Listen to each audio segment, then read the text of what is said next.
Welcome to question hour. Bhagyanagaram new year జోష్లో ఉంది. కొత్త సంవత్సరం వేడుకలకు హైదరాబాద్ రెడీ అయింది. మరొక 2 రోజుల్లో కేరింతలు. పరస్పరం అభినందించుకోవడం, కేక్ కట్ చేయడం, ఉల్లాసంగా ఉత్సాహంగా వేడుక చేసుకునే ఈ సందర్భంలో ఈ మధ్య కాలంలో డ్రగ్స్ కూడా చొచ్చుకొస్తున్నాయి. డ్రగ్స్ లేకపోతే న్యూ ఇయర్ వేడుకే కాదనేలా కొందరి ప్రవర్తన ఉంటుంది. నగరంలో పబ్ కల్చర్ పెరిగిన తరువాత డ్రగ్స్ వినియోగం కూడా పెరిగింది. పోలీసుల నిఘా ఉన్నప్పటికీ వివిధ మార్గాల్లో డ్రగ్స్ నగరంలోకి తీసుకొస్తూ ఉన్నారు. ఇప్పుడు న్యూ ఇయర్ వేడుకలకు ముందు మరొకసారి వరుసగా డ్రగ్స్ కేసులు వెలుగులోకి వస్తున్నాయి. మొన్న చూసాం మనం బాయ్ ఫ్రెండ్తో కలిసి ఒక సాఫ్ట్వేర్ ఇంజనీర్ డ్రగ్స్ సప్లై చేసిన పరిస్థితి. వాస్తవానికి డ్రగ్స్ పై పోలీసులు ఉక్కుపాదం మోపుతూ ఉన్నారు. అయినప్పటికీ పోలీసుల హెచ్చరికలు మాత్రం బేఖాతరు చేస్తున్నారు కొంతమంది యువత. తాజాగా డీజే కన్సర్ట్లో కూడా డ్రగ్స్ కలకలం రేపాయి. క్వేక్ అరేనా పబ్లో ఈగల్ టీం తనిఖీలు చేస్తే 8 మందికి డ్రగ్స్ పాజిటివ్ అని తేలింది. వీరిలో 2 యువతులు. మరొక కేసులో నటి రకుల్ ప్రీత్ సింగ్ సోదరుడు పేరు కూడా వచ్చింది. అతను కూడా పరారీలో ఉన్నాడు. గతంలోనూ కూడా రకుల్ ప్రీత్ సింగ్ డ్రగ్స్ కేసులో చిక్కిన అతని ప్రవర్తనలో కూడా మార్పు రాలేదంటూ కూడా తాజా సంఘటన రుజువు చేస్తోంది. అసలు సిటీలోకి డ్రగ్స్ ఎవరు డంప్ చేస్తున్నారు? డ్రగ్స్ రవాణా మార్గాలను గుర్తించడం సవాలేనా? డ్రగ్స్ పెడ్లర్స్గా కొత్త వాళ్ళ రాకతో ఇక్కట్లు తప్పడం లేదా? హైదరాబాద్ను డ్రగ్స్ లేకుండా చేయలేమా అనేది మరొక ప్రశ్న. చేతిలో డబ్బులు, కొత్త అలవాట్లు, వెస్ట్రన్ కల్చర్, వర్క్ రిలీఫ్ పేరుతో డ్రగ్స్కు బానిస అవుతోంది యువత.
ఇక మనం గతంలో కూడా చూసాము, హైదరాబాద్లో కూడా భారీగా కూడా ఈ డ్రగ్స్ అనేవి పట్టుబడ్డాయి.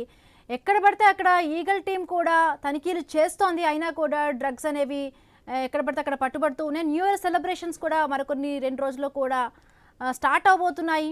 మనం ఎక్కువగా కూడా వెస్ట్రన్ కల్చర్కి అలవాటు పడ్డారు యువతంతా కూడా. సో ఈ నేపథ్యంలో చూద్దాం మరి ఎటువంటి ఈ గైడ్లైన్స్ గవర్నమెంట్ ఇస్తోంది డ్రగ్స్ సంబంధించి కూడా. ఇప్పటికి చాలాసార్లు యువత ఎన్నిసార్లు తీసుకున్నా కూడా రీహాబిలిటేషన్ సెంటర్స్కి వెళుతున్నారు. వెళ్ళినా కూడా మళ్ళీ ఈ డ్రగ్స్కి అనేది కూడా అలవాటు పడిపోతున్న పరిస్థితి. సో ఎక్కడ లోపం జరుగుతోంది? పెడ్లర్స్ని అరెస్ట్ చేస్తున్నారు. పెడ్లర్స్ కూడా కొత్త వాళ్ళని మళ్ళీ ఎవరైతే ఈ డ్రగ్స్కి బానిస అవుతున్నారో వాళ్ళని మళ్ళీ ఎంచుకునే విధంగా కూడా ఉంటున్నారు. రైట్, మరింత డిస్కస్ చేద్దాం. మా కలీగ్ శివాని న్యూస్ రూమ్ నుంచి లైవ్లో సిద్ధంగా ఉన్నారు. శివాని, న్యూ ఇయర్ ఇంకా 2-3 రోజులు రాబోతుంది. సో యువత అంతే ఎప్పుడు కూడా మనం చూస్తాము, పబ్లు, డ్రింక్స్ తీసుకోవడం, పార్టీస్, ఇవన్నీ అంతవరకు ఓకే. కానీ మనం వెస్ట్రన్ కల్చర్ని కొంత తీసుకుంటున్నాం. బట్ డ్రగ్స్ అనేది కూడా ఎక్కడ పడితే అక్కడ ఎక్కువ కనిపిస్తూ ఉంటుంది. సో ఎంత గవర్నమెంట్ ఎన్ని చర్యలు చేపట్టినా కూడా ఈగల్ టీం అనేది ఉంటుంది. ఎప్పుడు కూడా రైడ్స్ చేస్తున్నారు, పట్టుకుంటున్నారు, పబ్స్లో తనిఖీలు చేస్తున్నారు. బట్ ఆ పార్టీస్లో ఉన్న వాళ్ళు చాలామంది కొంతమంది పాజిటివ్ వస్తుంది. సో ఎక్కడ లోపం జరుగుతోంది? ఇంకా ఎంత కట్టడి చేసినా కూడా ఈ డ్రగ్స్ అనేవి ఎలా డంప్ అవుతున్నాయి ఏంటి? సో ఎట్లాంటి ఇప్పుడు గవర్నమెంట్ ఏం చెప్పబోతుంది, ఏం చర్యలు తీసుకోబోతుంది? ఓకే, రైట్ హిమబిందు, మన అందరికీ తెలిసిందే ఇంకో 2 డేస్లో, నెక్స్ట్ 2 డేస్లో న్యూ ఇయర్ సెలబ్రేషన్స్ దేశవ్యాప్తంగా స్టార్ట్ కాబోతుంది కాబట్టి ఈ సెలబ్రేషన్స్ కి సంబంధించి చిన్నపిల్లల నుంచి పెద్దవాళ్ళు అందరూ కూడా చాలా ఎక్సైటెడ్ గా క్యూరియస్ గా ఉన్నారు.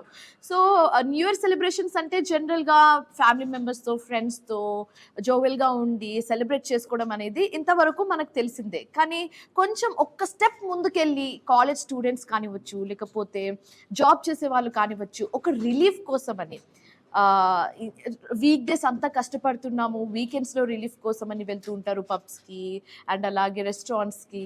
అండ్ అఫ్ కోర్స్ ఇప్పుడు న్యూ ఇయర్ సెలబ్రేషన్స్ ఇంకో 2 days లో రాబోతుంది కాబట్టి చాలా విధాలుగా ప్లాన్ చేసుకుంటారు. ఆ పబ్కి వెళ్ళాలి, ఇక్కడికి వెళ్ళాలి, అక్కడికి వెళ్ళాలి. అండ్ దాంతో పాటు ఏమన్నా వెరైటీగా ట్రై చేద్దాం అన్న ఒక ఆలోచన కూడా వాళ్ళకి ఏర్పడుతుంది. సో ఇందాక మీరు అన్నట్టుగా ఈగల్ టీమ్స్ ఉన్న పోలీస్ అధికారులు తనిఖీలు చేపడుతున్నా, but still we're not able to control the limitation of the drugs అని మాత్రం ఒక పెద్ద క్వశ్చన్ మార్క్ అని చెప్పొచ్చు. అది ఎందుకంటే కూడా అది అవేర్నెస్ లేకపోవడం వల్ల అని మనం చెప్పొచ్చు. సో మాట్లాడదాం దీని గురించి. కానీ అసలు న్యూ ఇయర్ సెలబ్రేషన్స్ అంటే పోలీసులు ఓ పక్క చెకింగ్స్ చేస్తున్నారు, ఇంకో పక్క అవేర్నెస్ క్రియేట్ చేస్తున్నారు. బట్ స్టిల్ సిటీలో ఎక్కడో ఒక చోట డ్రగ్స్ తో పట్టుకుంటున్నారు జనాల్ని. మనం చూసాము ఒక ఫ్యూ మంత్స్ బ్యాక్ ఒక రెస్టారెంట్ లో డ్రగ్స్ ని సప్లై చేశారు. అండ్ కాలేజెస్ లో, స్కూల్స్ లో కూడా మనం చూస్తున్నాం డ్రగ్స్ ని సప్లై చేస్తున్నారు. అండ్ ఇప్పుడు సాఫ్ట్వేర్ వాళ్ళు కూడా చాలా అలవాటు పడ్డారన్న ఒక సర్వే కూడా బయటకు వచ్చింది. చాలా అంటే స్ట్రెస్ రిలీఫ్ కోసం అని డ్రగ్స్ తీసుకోవడము, ఒక కిక్ ఇస్తుందన్న భావంతో డ్రగ్స్ తీసుకోవడం అనేది చాలా కామన్ అయిపోయిందని చెప్పొచ్చు. వెస్టర్న్ కల్చర్ని అడాప్ట్ చేస్తున్నారు. మీరు ఇందాక అన్నట్టుగా సెలబ్రేషన్ ఒక్కటే కాదు, దాంతో పాటుగా కొన్ని హ్యాబిట్స్ని కూడా వెస్టర్న్ కల్చర్ నుంచి అడాప్ట్ చేస్తున్నారు. కొత్తగా వచ్చిన టెక్నిక్స్ని వాడుతున్నారు. వెరైటీగా ట్రై చేద్దాం ఒక క్యూరియాసిటీతో వేప్స్ అని అండ్ డ్రగ్స్ అని అన్ని ట్రై చేస్తున్నారు యువతలు కూడా. అంటే స్కూల్ గోయింగ్ కిడ్ నుంచి ఆఫీస్కి వెళ్ళే ఎంప్లాయీస్ కూడా వీటికి అలవాటు పడుతున్నారంటే ఎంత సివియర్గా ఇది నాటుకుపోయిందో అనేది మనం తెలుసుకోవచ్చు. ఓవైపు సెలబ్రేషన్స్ని అంటే ఒకవైపు ఇప్పుడు పోలీస్ వాళ్ళకున్న ఒక పెద్ద టాస్క్ ఏంటంటే ఓవైపు సెలబ్రేషన్స్లో ఎలాంటి ప్రాబ్లమ్స్ రాకుండా చూసుకోవడం ఓ ఎత్తు అయితే, రెండో ప్రాబ్లం ఏంటంటే హైదరాబాద్ని డ్రగ్స్ ఫ్రీగా చేయాలనేది వాళ్ళ ఒక ఉద్దేశం. అయితే ఎంత కట్టడి చేయాలనుకుంటున్నా ఎక్కడ ఒక చోట డ్రగ్స్ని అయితే వీళ్ళు వెతికి పట్టుకుంటున్నారు. సో ఎక్కడ లోపం ఉంది, అసలు సిటీలోకి డ్రగ్స్ ఎవరు డంప్ చేస్తున్నారు, డ్రగ్స్ రవాణా మార్గాలను గుర్తించడం ఒక పెద్ద సవాల్గా మారిందని చెప్పొచ్చు. డ్రగ్స్ పెడ్లర్స్గా కొత్త వాళ్ళు రాకతో ఇది మరింత పెరుగుతుందని కూడా చెప్తున్నారు. హైదరాబాద్ను డ్రగ్స్ లేకుండా చేయలేమన్న ఒక క్వశ్చన్ మార్క్ అయితే అటు జనాలతో పాటు అండ్ అటు అధికారులకు కూడా ఒక పెద్ద క్వశ్చన్ మార్క్ అని చెప్పొచ్చు. మాట్లాడదాం ఇదే అంశానికి సంబంధించి. మనతో మాట్లాడడానికి జాయిన్ అవుతున్నారు రిటైర్డ్ ఎస్ఐ కృష్ణయ్య అండ్ అలాగే బండారు రామ్మోహన్ న్యాయవాది. వాళ్ళతో మాట్లాడి మరిన్ని వివరాలు అడిగి తెలుసుకుందాం. ముందుగా కృష్ణయ్య గారు నమస్తే అండి. నమస్తే. నమస్తే అమ్మా. మీకు ప్యానెల్లో ఉన్న బండారు అన్మ్యూట్ చేయరండి కృష్ణయ్య గారు. వినొస్తుంది. సో మనం సిటీలో, హైదరాబాద్ సిటీలో చాలా సిచ్యువేషన్స్ చూస్తున్నాము, చాలా ఇన్సిడెంట్స్ చూస్తున్నాము, కేసెస్ చూస్తున్నాము. డ్రగ్స్ కి సంబంధించి ఇప్పటికీ మనం కేసెస్ చూస్తున్నాం, వింటున్నాము. స్కూల్ గోయింగ్ కిడ్ నుంచి అండ్ అలాగే ఆఫీస్కి వెళ్ళే ఎంప్లాయీస్ కూడా దీనికి అలవాటు పడిపోయారు. వెస్టర్న్ కల్చర్ అంటూ అడాప్ట్ చేసుకుంటున్నారు. సో దీన్ని మనం ఎలా చూడొచ్చు అంటారు? కట్టడి చేయలేమంటారా? మీకు ప్యానెల్లో ఉన్న పెద్దలకు అలాగే ఐ న్యూస్ వీక్షకులకు నా నమస్కారాలు. కట్టడి చేయలేమని ఏం లేదు, కట్టడి చేయొచ్చు. కానీ హైదరాబాదు దినదినాభివృద్ధి చెందుతా ఉంది. అంటే పాపులేషన్ సైడ్ అయితేనే, ఈ విస్తీర్ణం సైడ్ అయితే హైదరాబాదు రోజు రోజుకు అది ఒక పెద్ద వ్యాస్ట్ సిటీగా తయారైపోతా ఉంది. పాపులేషన్ నాకు తెలిసి ఇప్పటికి 1,30,00,000 దాటింది. ఈ 1,30,00,000 తగినట్టుగా పోలీస్ కూడా అంత స్ట్రెంగ్త్ అంత లేదు. పోలీస్ స్టేషన్లో కూడా ఒక మామూలుగా జనరల్గా మామూలుగా ఒక 1000 మందికి కనీసము 10 మంది పోలీసులు ఉండాలని ఒక నిబంధన ఉంది. కానీ మన ఆంధ్రప్రదేశ్లో కానీ మన ఇండియాలో కానీ ఎక్కడ కూడా ఆ స్ట్రెంగ్త్ లేదు పోలీస్ వ్యవస్థ. కానీ ఉన్న జనాభాకు పెరిగే జనాభాకు దానికి తగినట్టుగా పోలీసు స్ట్రెంగ్త్ లేదు. ఆఫీసర్స్ కానీ దాని కింద స్థాయి ఉద్యోగస్తులు కానీ స్ట్రెంగ్త్ లేదు. దానికి తగ్గట్టుగా రాను రాను ఇప్పుడు న్యూ ఇయర్స్ అనేది మనకేం మన వెస్టర్న్ కంట్రీలో కాదు, మనకు Ugadi new years Ugadi new years. కానీ ఈ ఇప్పుడు రాను రాను ఈ కల్చర్ ఏమనంటే చాలా ఫాస్ట్ గా డెవలప్ అయిపోతా ఉంది. దేంట్లో ఈ అంటే ఈ విద్యలో కాదు, ఈ అరాచక ఈ వైలెన్స్ చేసే దాంట్లో ఈ విద్యార్థులు అయితేనేమి, ఈ సాఫ్ట్వేర్ ఉద్యోగస్తులు అయితేమి, సినీ ప్రొడ్యూసర్స్, హీరోస్ సినీ హీరోస్, అట్లాగే ఈ బిల్డర్స్ హైదరాబాద్ లో ఈ రియల్ ఎస్టేట్స్ పెరిగిపోయి వాళ్ళ పిల్లకాయలు దాన్ని మార్కెటింగ్ చేసే ఉద్యోగస్తులు విపరీతమైన ఆదాయం ఉంది వాళ్ళకు. ఈ ఆదాయ డబ్బులను ఎలా వినియోగించాలని తెలియక వాళ్ళు ఈ డ్రగ్స్ కు అలవాటు పడిపోతున్నారు. అంటే ఆ డ్రగ్స్ వాళ్ళకు కొంత టైమే వాళ్ళకు రిలీఫ్ ఇస్తారని తెలియదు వాళ్ళకు.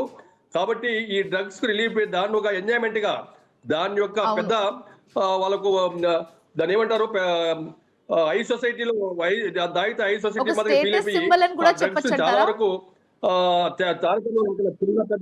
చిన్న పెద్ద లేకుండా ప్రతి ఒక్కరూ డ్రగ్స్ వినియోగించి వచ్చి ఈ విధంగా తయారవుతున్నారు. కృష్ణయ్య గారు ఒక డౌట్ అండి, ఇప్పుడు ఈ డ్రగ్స్ ని గుర్తించడం ప్రాసెస్ గానీ లేకపోతే నిర్మూలించడం ప్రాసెస్ ఇవన్నీ ఎలా ఉంటుంది, ఎలా కండక్ట్ చేస్తారు? మా డ్రగ్స్ ను గుర్తించేది కూడా దానికి చాలా వ్యవస్థలు ఉన్నాయమ్మా. దానికి ఒక పర్యవేక్షణ కాదు, ఒక ఖచ్చితంగా డ్రగ్స్ పట్టుకుంటారే డ్రగ్స్ అని గుర్తించవచ్చు. కానీ మళ్ళీ దాని శాంపుల్ పంపించాలా, వచ్చి ల్యాబ్స్ ఉన్నాయి, ఆ ల్యాబ్స్ పంపించి అది డ్రగ్స్ అవునా కాదు కనిపెట్టేది కూడా ఉంది. కానీ డ్రగ్స్ ని ఈజీగా కనిపెట్టేయచ్చు. మా డ్రగ్స్ అవునా కాదనేది ఆ స్మెల్ బట్టి కానీ దాని యొక్క పవర్ బట్టి కానీ డ్రగ్స్ కనిపెట్టేయచ్చు. జరుగుతున్నా ఎందుకు ఇంకా అంటే జనాల్లో భయం లేదా, నిర్లక్ష్యం ఎందుకు అంతలా ఉంది అని అడిగితే ఏం చెప్తారండి? చాలా చోట్ల చూసాను నేను, చాలా చెకింగ్స్ జరుగుతున్నాయి, బట్ స్టిల్ డ్రగ్స్ అనేది చాలా ఈజీగా స్ప్రెడ్ అయిపోతుంది. దీనికి మెయిన్ రీజన్ ఏమై ఉండొచ్చు అంటారు? మెయిన్ రీజన్ పెరిగే పాపులేషన్, ఈ కల్చర్ ఈ విధంగా ఈ విద్యార్థి దశ నుంచి సాఫ్ట్వేర్ వరకు, సినీ హీరోస్ వరకు, అలాగే డబ్బున్న విద్యార్థుల పిల్లలు వీళ్ళంతా ఎందుకంటే ఆ డబ్బుని ఎట్లా ఖర్చు పెట్టాలని తెలియక ఈ విధంగా ఖర్చు చేస్తున్నారు. ఈ పబ్బులో ఈ డ్రగ్స్ వాడి వాళ్ళ రాత్రిపూట వాళ్ళ యొక్క విచ్చలవిడితనాన్ని చూస్తే చాలా భయమేస్తుంది. పోలీస్ అయితే నిఘా ఉంది ప్రతి చోట నిఘా లేకేం కాదు, నిఘా ఉంది. కానీ ఆ పాపులేషన్ తగినట్టుగా నిఘా లేదు. కాబట్టి పోలీస్ మాత్రం 24/7 పోలీస్ నిఘా ఉంది. కానీ క్వాలిటీ పరంగా మాట్లాడుకుంటే ఓకే, కానీ క్వాంటిటీ చాలా తక్కువ ఉందని అంటున్నారు పోలీస్ అధికారుల విషయంలో. చాలా తక్కువ ఉంది, చాలా తక్కువ ఉంది.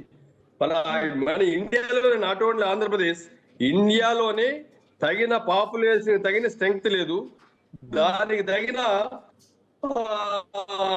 ఐడెంటిఫికేషన్ కూడా చేసేదానికి కొన్ని అధునాతమైన కొన్ని పరికరాలు రావాలి. ఎందుకంటే అది కొన్ని స్పెల్ ఇప్పుడు డాగ్స్ కూడా ఉంది ఐడెంటిఫై చేసేదానికి. దానికంటే ఇంకా కొద్ది కొన్ని అధునాతమైన పరికరాలు తెచ్చుకొని. కృష్ణయ్య గారు మాట్లాడదాం. ఇప్పుడు ప్రస్తుతానికి అయితే రామ్మోహన్ రావు గారిని అడుగుదాం. అప్పుడు కానీ ఓకే, రామ్మోహన్ రావు గారు చెప్పండి, ఇక్కడ డ్రగ్స్ సిచ్యువేషన్ లో ఒక స్టూడెంట్స్ ని, ఒక ఎంప్లాయీస్ ని, అంటే కన్స్యూమ్ చేసే వాళ్ళని మనం చెప్పడానికి ఏం లేదు, పేరెంట్స్ పాత్ర ఏ విధంగా ఉంది ఇందులో, అండ్ పోలీస్ అధికారుల పాత్ర ఏ విధంగా ఉంది, అవేర్నెస్ ఎక్కడ ల్యాక్ అయిందని అడిగితే ఏం చెప్తారండి?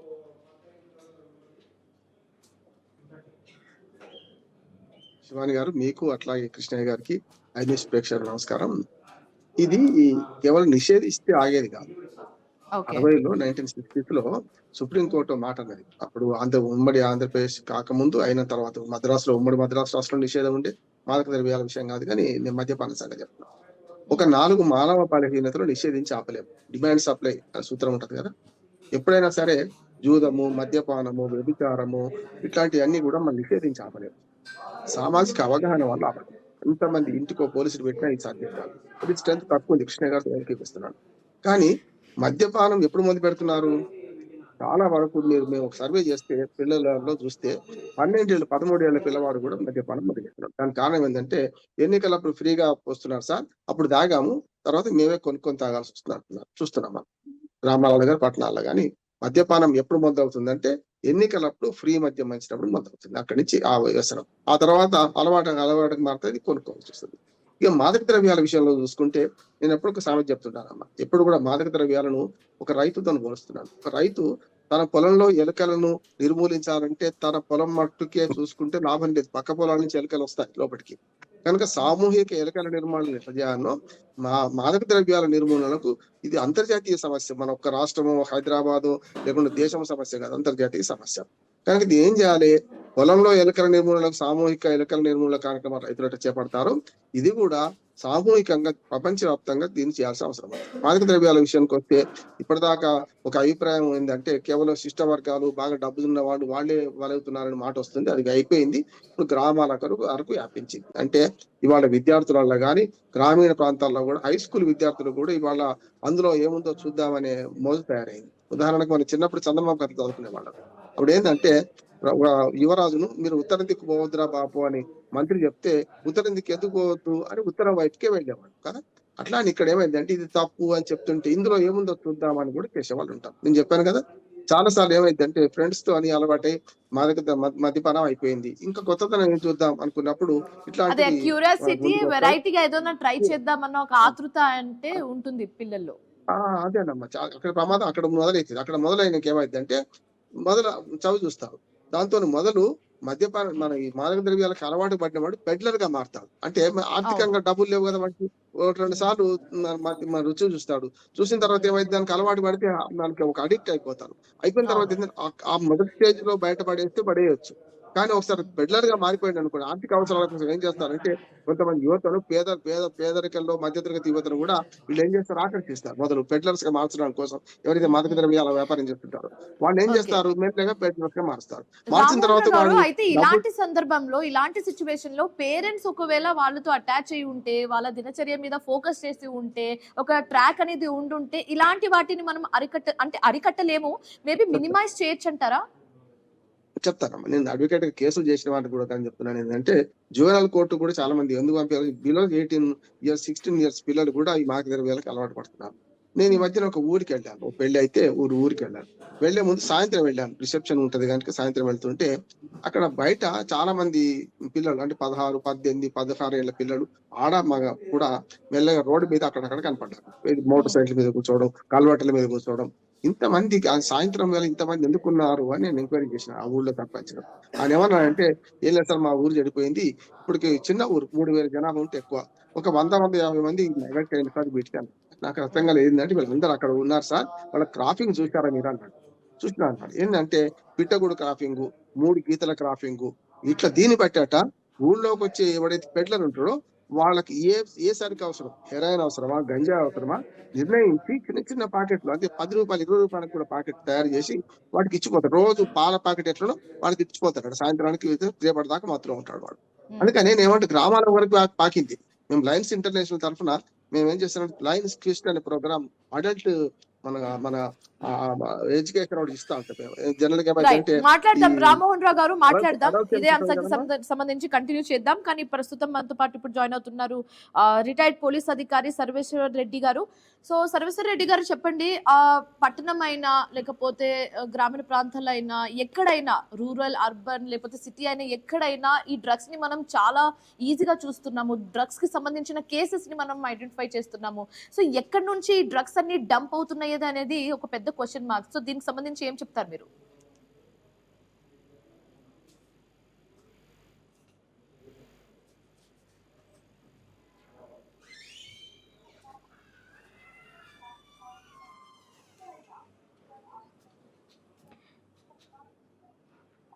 రైట్ కృష్ణయ్య గారు, మీరు చెప్పండి, అక్కడ సిటీస్ లో అండ్ అలాగే రూరల్ విలేజెస్ లో కూడా మనం ఇలాంటి సిచ్యువేషన్ ని చూస్తున్నాము. సో ఎక్కడి నుంచి డ్రగ్స్ అని డంప్ అవుతున్నాయి అని అడిగితే ఏం చెప్తారండి?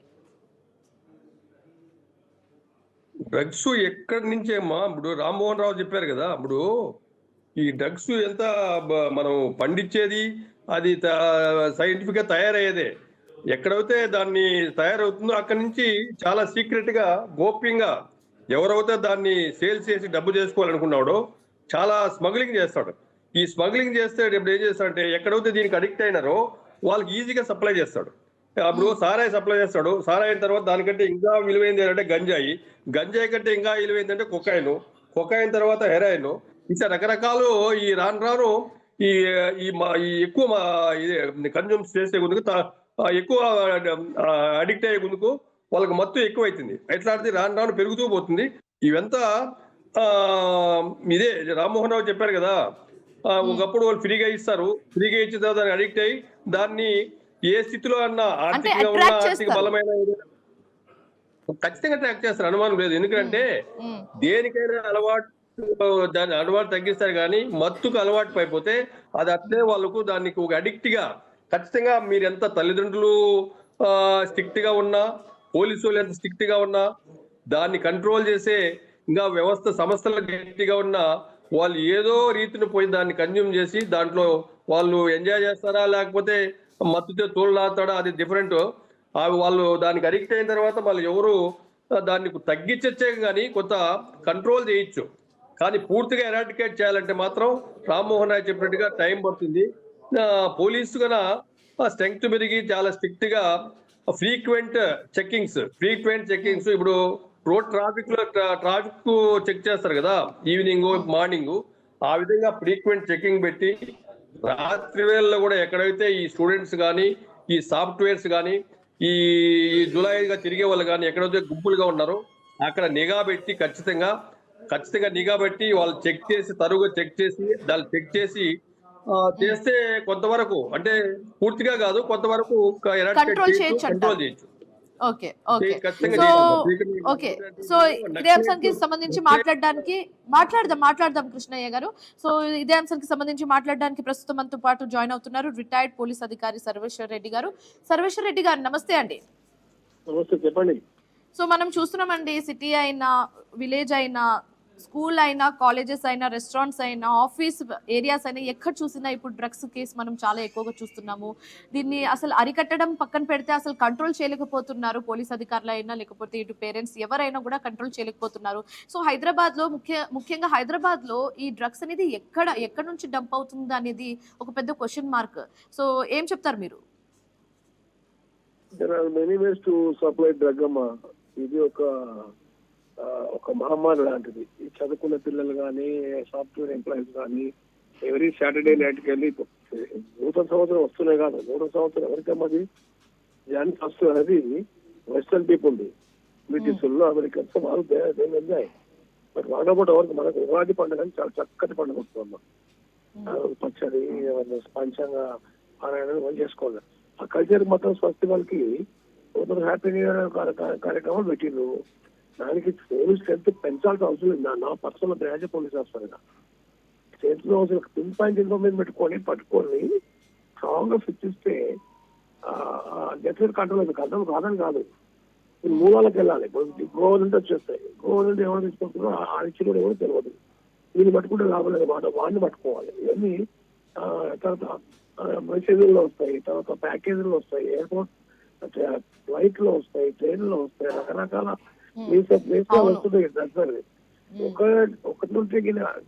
చాలా ఎక్కువ ఫార్మ్స్ అయిపోయాయి అన్నమాట. డ్రగ్స్ ని సేకరించాలంటే చాలా వేవ్స్ లో వస్తున్నాయి, వేవ్స్ రూపంలో, మళ్ళీ పౌడర్ రూపంలో, సిగరెట్ రూపంలో. ఇప్పుడు విలేజ్ లో పాపం రైతు కష్టపడ్డాడు, ఏంటో భూమి రాతాడో లేకపోతే చీప్ లిక్కర్ రాతాడో, మళ్ళీ ఈ చీప్ లిక్కర్ కూడా ప్రవేశపెట్టాల్సిన అవసరం గవర్నమెంట్ కి ఏమొచ్చిందమ్మా నాకు అర్థం కాదు. వాళ్ళ ఆరోగ్యాలు ఖరాబ్ అవుతాయి కదా విలేజ్ లా. రేట్ ఉందని చెప్పేసి తక్కువ దానికి వెళ్తారు. తక్కువ అంటే కుటుంబాలు ఉంటుంది. కుటుంబం అంటే బెల్లంతో కాస్తారు, వ్యవసాయంలో బెల్లం పెట్టి కాస్తారు, దాన్ని తీసుకొని తాగుతారు, ఆరోగ్యం ఖరాబ్ అవుతాయి. పల్లెటూరు పోయి చూస్తే మనం ఆశ్చర్యం గురి అవుతాం. 40 చాలా మంది విరోధ కనపడుతుంటారు. 35 years 45 years ఏడుపోయిందంటే హైటాక్స్ వచ్చిందని చెప్తారు. అలాంటి పరిస్థితి గ్రామాలలో నెలకొన్నప్పుడు it's duty of the government to protect the people's life and health. Government లో ఆదాయానికి ఆశపడి బెల్ట్ షాపులు, ఆ షాపులు, ఈ షాపులు నీళ్ళు అందిస్తుంటే ఎక్కడ ఉంటుంది, ఎక్కడ కంట్రోల్ అవుతుంది? ఇప్పుడు ఒక బెల్ట్ షాప్ పార్టీ లీడర్ కన్నా అనుబంధం అవుతాయి. అలాంటప్పుడు పోలీసులు పెట్టుకోవాలి, ప్రజలు తెచ్చేసి ఇది సరిపోయినకుండా ఆయన ట్రాన్స్ఫర్. కానీ పోలీస్ అధికారులు కూడా ఎక్కడికక్కడ తనిఖీలు చేస్తున్నారు, చెక్ చేస్తున్నారు. ఎక్కడ కూడా డ్రగ్స్ సప్లై అవ్వకూడదన్న ఒక ఉద్దేశంతో, ఒకవేళ ఎవరైనా డ్రగ్స్ తీసుకుంటే వాళ్ళని కౌన్సిల్ చేద్దామన్న ఉద్దేశంతో ఎక్కడికక్కడ చెకింగ్ చేస్తున్నారు. కానీ ఎక్కడ మెయిన్ లోపం ఎక్కడుంది అంటే జనాలు భయపడట్లేదా, లేకపోతే వీళ్ళ చెకింగ్లు సరిగ్గా లేవన్న క్వశ్చన్ నాకైతే కూడా రేజ్ అవుతుంది. ఏం చెప్తారు? చెకింగ్ అనేది విజిబుల్ చెకింగ్ కదమ్మా, ఓపెన్ చెకింగ్. అడ్వాన్స్ ట్రాన్స్పోర్ట్ చేసిన అడ్వాన్స్ ఒక పైలట్ వెహికల్ పంపి చూస్తారు, 10 కిలోమీటర్లు ఎవరైనా చెక్ చేస్తారు, మన అక్కడికి సిగ్నల్ ఏదని మళ్ళీ వెళ్తారు. అట్లా సెక్యూరిటీని పెట్టి మన పైలటింగ్ పెట్టుకొని పోతున్నారు డ్రగ్ సప్లై చేస్తారు. ఇప్పుడు అంత దూరం మీద బ్యాగుల్లో పెట్టుకొని గోవాకి వస్తారమ్మా, గోవాకి వస్తారు, బస్సులు వస్తారు, లారీలు వస్తారు, రకరకాలు ఉంటాయి కదా. అది అనేది దానికి పనిష్మెంట్ ఒకటే పరిష్కార మార్గం. కాబట్టి పిన్ పాయింట్ ఇన్ఫర్మేషన్ పెట్టి పట్టుకొని మనం డిమాండ్ చేసి బెయిల్ రాకుండా చూసుకొని పీడియాట్రిక్ అక్కడ చూసేసి ఒక పెడ్లర్స్ విషయంలోనే అంత కఠినమైన చర్యలు తీసుకుంటున్నారు. అదే కన్స్యూమర్ పట్ల మీరు అంటున్నారు కదా పనిష్మెంట్ అని. సో కన్స్యూమర్ ఒకవేళ ఒక మనిషి అది కన్స్యూమ్ చేస్తే వాళ్ళకి ఎలాంటి పనిష్మెంట్ సెట్ అవుతుందని అంటున్నారు. ఉట్టి పెడ్లర్స్ విషయానికి మనకు తెలుసు, వాళ్ళకు కనుక అంటే కన్స్యూమ్ చేసే వాళ్ళకి కౌన్సిలింగ్ చేసేసి పంపించేస్తున్నారు. కానీ పెడ్లర్స్ విషయంలోనే కఠినమైన చర్యలు తీసుకుంటున్నారు. మీరేం చెప్తారు? ప్రొడ్యూస్ చేసేలో ట్రాన్స్పోర్ట్ చేసేలో మీద పనిష్మెంట్ ఎక్కువ ఉంటుంది, కన్స్యూమర్స్ తక్కువ ఉంటుంది. ఎందుకంటే అవైలబిలిటీ అమ్ముతున్న కొన్నాడు కొన్నాడు మనకు ఒక 2-3 నెలలు పనిష్మెంట్ అనేది ఎక్కువ ఉంటుంది నాకు తెలిసి. ఎందుకంటే కస్టమర్ అనేటువంటి చివరిగా okay okay okay okay so చివరిగా రామ్మోహన్ రావు గారు మీరు చెప్పండి. ఇప్పుడు హైదరాబాద్ గురించే కాదు, దేశవ్యాప్తంగా ఎక్కడ కూడా ఈ డ్రగ్స్ అనేది చాలా సివియర్ గా పాతుకుపోతున్న ఒక అంశం అని చెప్పొచ్చు. సో ఏంటి ఆఖరిగా అంటే మీ ఫైనల్ వర్డ్స్ ఏంటి, ఏం చేస్తే బాగుంటుందని మీరు అనుకుంటున్నారు? మా శివాని ఇప్పుడు 2 విషయాలు పరిష్కారం వైపు ఆలోచిస్తూ ఉంటారు. ఎప్పుడు కూడా మనతో కాదు అనుకుంటే కాదనే ఉంటది సమస్య. కాదు సమస్య వాడడం చాలా పరిష్కారం నేను కూడా చెప్తాను. మొట్టమొదటిది మనకు మూలాలు అంటే ఎక్కడి నుంచి వస్తున్నది, సప్లై చైన్ ఆపాలి. సప్లై చైన్ ఆపకుండా మీరు ఏం చేసినా పెడ్లర్స్ పట్టుకునే వెళ్ళేసి లాభం లేదు. రెండోది కుటుంబంలో కూడా ఇక్కడ పిల్లవాడు ఏం చేస్తున్నాడు, పిల్లవాడు అమ్మాయి కానీ అబ్బాయి కానీ ఏం చేస్తున్నాడు, ఒంటరిగా ఉంటున్నాడా, సెల్ ఫోన్ లక్ష్య పెడుతున్నాడా, లేకపోతే మత్తుగా పడుకుంటున్నాడా, బయటకు వచ్చినప్పుడు పోయినప్పుడు ప్రవర్తన మార్పు వచ్చిందా, ఇవన్నీ కూడా మన తల్లిదండ్రులు కానీ వాళ్ళు పట్టించుకోవాలి. ముఖ్యంగా కళాశాలల్లో కూడా మన ఫ్యాకల్టీ కూడా పట్టించుకోవాలి. ఇప్పుడు వాడు ఉండేది ఇంట్లో ఉండేది రాత్రి నిద్రపోతాడు, పొద్దున పోగానే కాలేజీకి వెళ్తే ఉదయం 9 గంటల నుంచి సాయంత్రం 6 దాకా కాలేజీలో ఉంటాడు కదా, అప్పుడు కూడా పట్టించుకోవాలి. వీడు కాలేజీకి వస్తున్నారు రావడం కదా, ఎటుపోతున్నారు ఏం సంగతి అనేది. నేను చాలా వరకు మేము క్లైన్స్ క్విస్ట్ అని మేము అడల్ట్స్ ట్రైనింగ్ ఇస్తుంటాము. ఇందులో వాదక ద్రవ్యాల పాఠం కూడా ఉంటుంది. మేము చెప్తున్నా యాజ్ అడ్వకేట్ ని కానీ దీన్ని నిర్మూలన కోసం ప్రయత్నం చేస్తున్న వాడిగా సమాజంలో సెన్సిటివ్నెస్ పోయింది. ఎవరైతే పోతే మనకేందని అనుకుంటున్నారు కనుక సప్లై చైన్ ఆపాలి, విద్యార్థులలో మంచి అవగాహన కల్పించాలి. ఎప్పుడైతే డిమాండ్ సప్లై తేడా వస్తుందో, డిమాండ్ లేకపోతే సప్లై చేసేవాడు ఉంటాడు కదమ్మా, ఆవేపుకోవాలి. మీరు 100 మంది పోలీసులు పెట్టినా పట్టుకొని కేసులు పెడితే లాభం లేదు. ఇంకొకటి ఏంటంటే సెలబ్రిటీస్ ఇరుక్కున్నప్పుడు చాలా వరకు కేసులు వీక్ అవుతున్నాయి. నేను పద్మనాభ రెడ్డి గారని మాకు ఫోరం ఫర్ గుడ్ మేమందరం కూడా కేసులు వేశాం. అయ్యా మీరు ఏమైంది, కేసులు ఏమైంది అని అన్ని 4 రోజులు విచారిస్తున్నారు. మనం చూస్తాం, హల్చల్ చేస్తాం, వీడియోలు చెప్తాం, అయిపోతుంది. తర్వాత ఎవడు పట్టించుకుంటూ వాడు ఇంటున్నాడు కదా. సెలబ్రిటీస్ చేసినప్పుడు వాళ్ళని పిలిపించి విచారణ జరిగినప్పుడు దాని ఎండ్ రిజల్ట్ ఏమొచ్చిందో ప్రజలకు తెలపాలి కదా అంటున్నాను. చాలా డిలే కూడా జరుగుతూ ఉంటుందండి. కరెక్టే అన్నారు. వాళ్ళు సెలబ్రిటీస్ ఒకవేళ పట్టుకున్న వాళ్ళ మీద కేసులు వేసినా విచారించినా చాలా ప్రాసెస్ అయితే చాలా డిలే అవుతుంది, మీరు అన్నట్టుగా నిజమే. So thank you so much Sarveshwar Reddy గారు అండ్ అలాగే కృష్ణయ్య గారు అండ్ అలాగే బండారు రామ్మోహన్ గారు మాతో జాయిన్ అయినందుకు అండ్ ఇది అంశానికి సంబంధించి మాట్లాడినందుకు thank you so much for joining us. So చూసారు కదా, ఇది వాళ్ళ క్వశ్చన్ అవర్. మరో క్వశ్చన్ అవర్ తో మళ్ళీ కలుద్దాం. Till then keep watching I News. మీతోనే మీ వెంటే.